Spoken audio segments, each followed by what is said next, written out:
हम अपनी आंखों को बंद करेंगे, अपने हाथों को उठाएंगे और खुदा से मांगे कि खुदावंद आज तेरा कलाम मेरे लिए है। ये कहना शुरू करें कि खुदावंद आज तेरा कलाम मेरे लिए है, क्योंकि तेरा कलाम जब हम सुनते हैं, हम में आता है तो वो भी तासीर नहीं जाता। अरे खुदावंद आज तेरा कलाम मेरी जिंदगी में बहुत सा फल है। अरे खुदावंद तूने मुझे चुना है, मैं तुझे जानता हूँ, तो क्यों ना मैं सोगना फलों को लाऊं। अरे खुदावंद तेरे कलाम को जब मैं सुनूं तो तेरी भूख और प्यास और ज्यादा मुझ में बढ़ती जाए। अरे खुदावंद तेरा कलाम मेरी जिंदगी के लिए, मेरे बच्चों के लिए, मेरे घराने के लिए, मेरे मोहल्ले के लिए, मेरे शहर के लिए, मेरे मुल्क के लिए खुदावंद। अरे खुदावंद तेरा कलाम फरमाता है तुम दुनिया का नूर हो। अरे खुदावंद आज मैं अपने आप में उस नूर को ढूंढूं कि मैं इस तरीकियों में क्यों गुम। ऐ खुदावंद आज वही तेरा नूर जो तू मुझे बताता है मुझ में चमके। ऐ खुदावंद आज से तेरा कलाम मेरी जिंदगी। आज हम सब छोटे बड़े बहने भाई बुजुर्ग सब मौजूद हैं। आज हम अपने आप से एक सवाल करें कि मैं इस दुनिया में क्यों हूं। खुदा ने मुझे अगर इस दुनिया में भेजा है तो मैं किस काम के लिए आया हूं। हम लोग अपने घर में अगर एक डस्टबिन लेके आते हैं तो उसका भी काम होता है हमारे घर में, लेकिन हम अपने खुदा के उस काम को, उस ड्यूटी को भूल चुके हैं जो उसने हमें दिया। आज वक्त आप सब अपनी जिंदगी पे गौर करें। बेशक हम बूढ़े हैं, हम छोटे बच्चे हैं, हम जिस भी उम्र के हिस्से में है कम से कम हम जिंदा हैं। अगर मुझ में एक सांस बाकी है तो मैं अपने खुदा के सामने सरेंडर करता हूं, तौबा करता हूं, तो मेरी तौबा कबूल होगी। मर जाने के बाद बुजुर्ग दाऊद नबी फरमाते हैं कि ऐ खुदा तेरा शुक्र करता हूं कि तूने मुझे जिंदा रखा है। मैं तुझसे माफी मांग सकता हूं, मैं तौबा कर सकता हूं, क्योंकि मुर्दे तेरी सताइश नहीं कर सकते। हालेलुया। मेरे भाई मेरी बहनों, खुदावंद ने आज हमें जिंदगी बख्शी है, सांसें बख्शी है। हम इस जिंदगी को कैसे गुजार रहे हैं, कलाम मुक़द्दस में से हम देखते हैं कि खुदा ने इंसान की ड्यूटी क्या लगाई, क्या वो उस ड्यूटी को कर रहा है। तो कलाम मुक़द्दस में से हम अपनी हिदायत और रहनुमाई के लिए तलावत करेंगे मुक़द्दस बुजुर्ग मूसा नबी की तौरेत, उसकी पहली किताब पैदाइश, उसका दूसरा बाब और उसकी 15वीं आयत मुक़द्दसा। हम अपनी हिदायत और रहनुमाई के लिए तलावत करेंगे पैदाइश की किताब, उसका दूसरा बाब और उसकी 15वीं आयत मुक़द्दसा। कलाम मुक़द्दस में इरशाद है, और खुदावंद खुदा ने आदम को लेकर बागे अदन में रखा कि उसकी बागबानी और निगाहबानी करे। आमीन आमीन हालेलुया। और निगाहबानी करे, और उसका बाग क्या? हमें ये नहीं पता होता कि उसका बाग क्या है। हम बहुत बार कलाम मुक़द्दस की बहुत सी आयत को पढ़ लेते हैं, लेकिन हम समझने की कोशिश भी नहीं करते कि कलाम उनसे क्या कह रहा है। बहुत बार मैंने बहुत से अपने भाई बहनों को देखा है, उनको डर लगे, वो कहते हैं फटाफट ताईज़ ज़रूर पढ़ लो, डर मुक जाएगा। भाई अब क्या पढ़ रहे हो? आपको ये पता होना चाहिए कि मैं जो लफ्ज बोल रहा हूँ वो कितने पावरफुल है। अब मैंने बहुत बार लोगों से सुना है हम शाही काहिनों का फिरका है। ओ भाई, शाही काहिनों का जो फिरका होता है उसकी जिम्मेदारी होती है, उसके रूल्स होते हैं, उसके डिसिप्लिन होते हैं। अब एक बादशाह के घर में पैदा होने वाला बच्चा और एक गरीब घर में पैदा होने वाला बच्चा, दोनों की परवरिश में फर्क होता है। और हम अपने आप को बड़ा कहते हैं मैं शाही काहिनों के फिरके से हूं। हमें जानने की जरूरत है कि शाही काहिन जो है उनका रहन सहन कैसा है, उनकी जिंदगी कैसी है, उनके बच्चों की परवरिश कैसी होगी।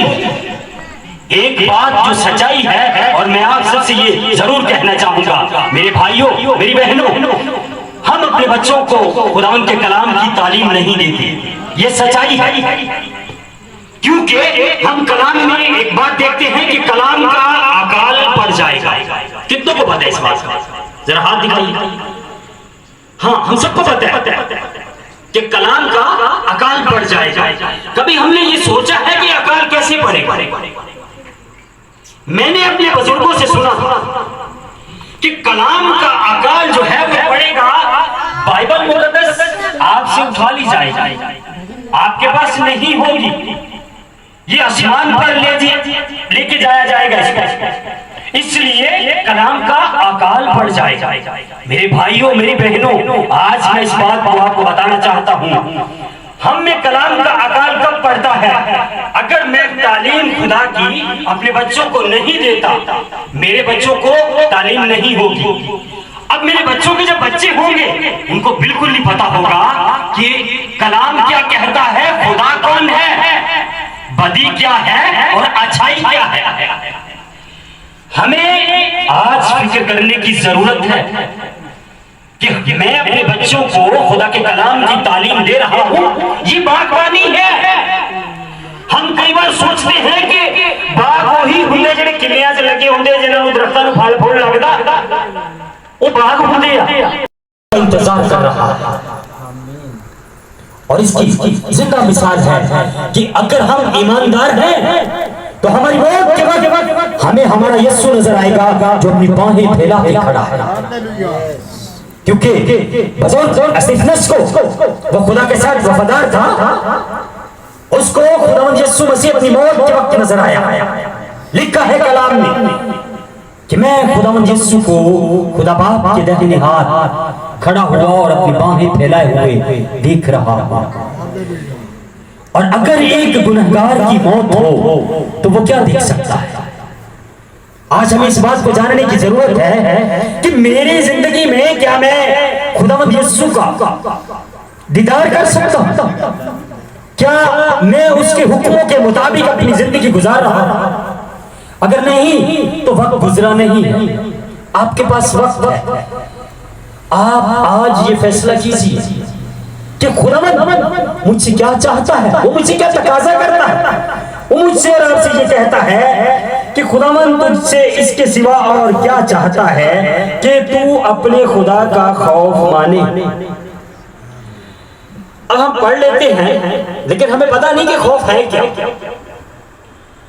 खौफ ये है कि मैं उसने जो मुझे हुक्म दिया है उसको मान रहा हूं कि नहीं। बहुत बार ऐसा होता है, खुदा ने 10 अहकाम दिए हैं, हम सबको पता है, हम सब जानते हैं। अगर नहीं जानते तो आज से हमें जानने की जरूरत। हम उसके हुक्मों को जब नहीं मान रहे होते तो कभी किसी से आप कहें कि खुदा ने जो 10 हुक्म दिए हैं कि आप किसी एक को मान रहे हैं, तो एक दो ऐसे भाई हैं, उनसे मेरी बात हुई। मैंने उन्हें कहा कि भाई खुदा ने 10 हुक्म दिए हैं तो हम कितनों को मान रहे हैं? वो कहता है सर अगर हम मान नहीं रहे तो हम कोई गुनाह भी नहीं कर रहे ना। तो भाई अगर आप हुक्म नहीं मान रहे तो आप नाफरमानी कर रहे हो, और नाफरमानी तो वो गुनाह है जिससे खुदा बेजार हो जाता है।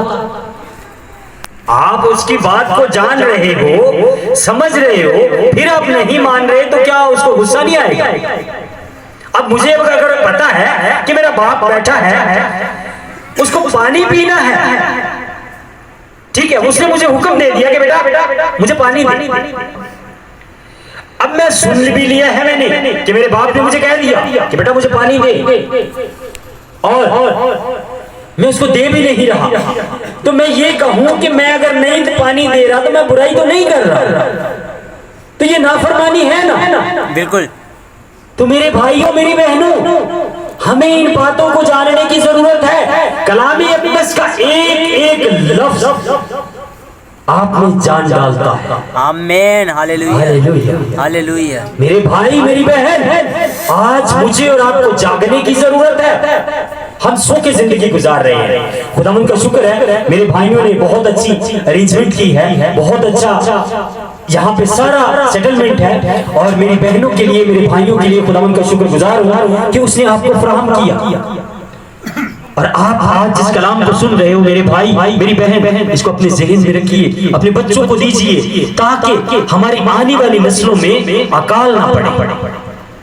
अब खुदावंद आगे हमें फरमाता है कि खुदा का खौफ माने और उसकी सब राहों पर चले और उससे मोहब्बत रखे।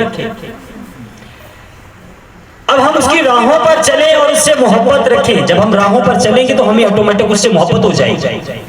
आप किसी स्कूल में सब लोग पढ़े हैं, जब एक टीचर से आपकी अच्छी अंडरस्टैंडिंग हो जाती है, उसका सबक आपको याद रहता है, तो उससे आपको कुदरती तौर पर मोहब्बत रहती है। आप कहीं ना कहीं चाहते हैं यार ऐ सर ना मेरी मुलाकात हो जाए, ऐ सर ना मेरा टाकरा हो जाए, मैं गुड मॉर्निंग कह लूं। ये है मोहब्बत। और मोहब्बत उससे कब है? जब मैंने उसको सबक याद किया, जब जो उसने मुझे होमवर्क दिया है वो मैं करके गया हूं। अगर मैंने नहीं किया तो मैं तो उससे दूर रहूं। मेरे भाई मेरी बहन, आज खुदावंद आज से मुझसे ये तकाजा कर रहा है, मुझसे मोहब्बत रखो, मेरे हुक्मों को मानो ताकि तुम्हारी खैर हो। अब हम खैर चाहते हैं लेकिन हुक्म नहीं मानना चाहते। आज अपने आप से वादा कीजिए मेरे भाइयों, मेरी बहनों, प्यारे बच्चों, आज सबके पास वक्त है। खुदावंद आपसे ये कह रहा है कि मैं तुमसे ये चाहता, मैं तो तेरा अदना सा एक छोटा सा इंसान हूं जिसको तूने चुन लिया है अपने लिए कि मैं तेरी सेवा करूं। तो खुदावंद तो मेरे लिए मुमकिन कर कि मैं उस मुल्क में जा पाऊं। अब मेरे पास मैं सोच भी नहीं सकता कि मैं कैसे वो, लेकिन वो जो दुआ कर रहा था वो बड़ी मजबूती से थी। मुझे देखने से नजर नहीं आ रहा था कि मेरा फाइनेंस कहाँ है, लेकिन जैसे मैं दुआ कर रहा था वो रोज रोज मेरे लिए रास्ते खुलते जा रहे थे। एक दिन ऐसा हुआ कि मुझे किसी की कॉल आ गई फेसबुक से, हालांकि फेसबुक से फेक कॉल आती है। मुझे किसी की कॉल आ गई कि ब्रदर मैं उस मुल्क में जा रहा हूँ, अगर जाना चाहिए तो हम अखराजात को बांट के दोनों जा सकते हैं। तो मेरे लिए इससे बड़ी खुशी की बात थी कि मैं तो उस मुल्क में जाना चाहता हूँ, लेकिन खुदा ने इस इंसान के दिल में ये बात कैसे डाली। अभी मैं आपको एक सच्ची बात जो मेरी जिंदगी में हुई है। तो बंदे मुझे कॉल आता है कि सर आप जाना चाहते हैं। मैंने कहा जी आपको कैसे पता? कहता बस मैंने आपकी प्रोफाइल देखी है और आपका काफी लगाव देखा है उस मुल्क से, तो आप अगर जाना चाहते हैं तो हम दोनों मिलके हाफ हाफ करके जा सकते हैं। तो मैंने देर नहीं की, बिना सोचे समझे मैंने अपनी प्रेयर में रखा कि खुदावंद अगर ये तेरी तरफ से है तो जब मैं जाऊं तो इससे मेरी मुलाकात जो रहे वो हमारे लिए बरकत का बाइस है। तो जब मैं गया उसके पास, उससे मेरी मुलाकात हुई, तो उसी दिन हमने फाइल सबमिट कर दी। और वो बंदा हैरान, जिस बंदे ने मुझे बुलाया वो हैरान हो गया। वो कहता कि भाई आप मुझे जानते नहीं, आपकी मेरे से भी पहचान नहीं है, जस्ट हमारी फोन पे बात हुई है, आप डायरेक्ट आके मुझे अभी मिल रहे हो और आपने मेरे साथ अपनी फाइल सबमिट कर दी। मैंने कहा कि जिसने मुझे भेजा है ना उसने मुझे सब कुछ बता के भेजा। Hallelujah, hallelujah, hallelujah.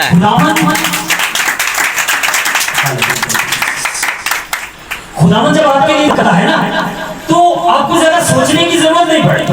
और जब मैं उस मुल्क में गया तो उस मुल्क में जिस चर्च में मैंने एंट्री करनी थी उसके रजिस्टर पे पहला कोई पाकिस्तानी उस चर्च में गया हो तो वो मेरा नाम था। Hallelujah, hallelujah. और उस चर्च में जो सबसे पहली गवाही किसी पाकिस्तानी की हुई थी वो भी मैं ही था। हालेलुया। अब जो एक अगली उम्मीद है वो ये है कि हमारे स्पिरिचुअल फादर से जिस किसी पाकिस्तानी की पहली मुलाकात होगी वो भी मैं ही होगा खुदा के फजल से।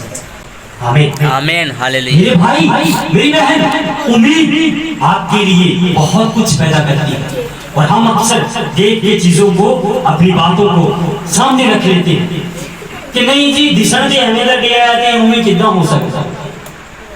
हम बाज़ औक़ात बहुत बड़ी बीमारी से हील हो जाते हैं, लेकिन शैतान मुझे आपको एक बात कह रहा होता है, तू तो अभी हील नहीं हुआ, तू तो अभी ठीक नहीं हुआ। क्यों कहा जाता है कि जब आप दुआ कराते हैं, जब आप बपतिस्मा लेते हैं तो अगले 2-3 दिन कम से कम आप रोजे में चले जाएं। ये बात हदायत है और शायद बहुत से लोग नहीं देते, लेकिन मैं आपको एक बात बताना चाहता हूँ कि मेरे भाइयों मेरी बहनों, जब आप किसी से दुआ करवा के आते हैं, आप शिफा पा लेते हैं, तो एक बात याद रखिए, आप हील हो गए हैं तो आप अगले 2-3 दिन अपने खुदावंद के साथ अच्छा टाइम गुजारिए। आपको उन 2-3 दिनों में आदत हो जाएगी अपने खुदावंद के साथ चलने की। खुदावंद आज आपसे और मुझसे यही चाह रहा है, तौबा करो, अपने गुनाहों से बाज आओ। अगर हम आज तक तौबा नहीं कर पाए, आज आपके पास और मेरे पास वक्त है। मैं नहीं रखता कि मेरी उम्र कितनी है, मैं कितना बूढ़ा हो गया हूँ, मैं तो अभी छोटा हूँ, मैं तो अभी बच्चा हूँ। एक लड़की ऐसे ही प्रीच सुन रही थी, खुदा का खादम वहां पे बता रहा था कि तौबा करो, आसमान की बादशाही नजदीक आ गई है। आज बपतिस्मों के और आज सब लोगों को बपतिस्मा लेना है जो खुदावंद को अपनी जिंदगी देना चाहते हैं। तो एक लड़की वहां बैठी थी उसी मीटिंग में, उसने अपनी डायरी पे लिखा, आज नहीं कल लो। अब लड़की उस मीटिंग से जा रही है। अब तौबा कितनी जरूरी है मैं आपको ये बताना चाह रहा हूं। अब अगर हम एक मैसेज सुन रहे हैं तौबा का, उसको हम इग्नोर कर देते हैं तो वो हमारे लिए बहुत खतरनाक है। हम अगर खुदावंद की बातों को जान कर भी नहीं जान रहे तो यकीन करो, अगर अनजान आदमी को 2 कोड़े पड़ेंगे तो हमें 4 पड़ेंगे, ये पक्की बात, क्योंकि हम उसी बात को जान कर भी नहीं जान रहे। ये खुदा के कलाम में इरशाद है कि अगर हम खुदा के कलाम को जानकर, उसके हुक्मों को जानकर उसको नहीं मान रहे तो हमें 2 गुना सजा मिलेगी। तो हमें ये अच्छा, हम एक बात और बड़ी कहते हैं कि हम उस्ताद हैं, हम तो सिखाने वाले हैं। कैसे सिखाने वाले हैं? हमने तो भी खुद नहीं सीखा। आज हमें जरूरत है कि हम अपने खुदा के सामने अपने आप को सरेंडर करें, अपने आप को अपने खुदावंद को दे दीजिए। खुदावंद हमें तौफीक बख्शे कि हम उसके कलाम पर अपना ध्यान लगाएं। हम सब अपने सिर को झुकाएं और दुआ करें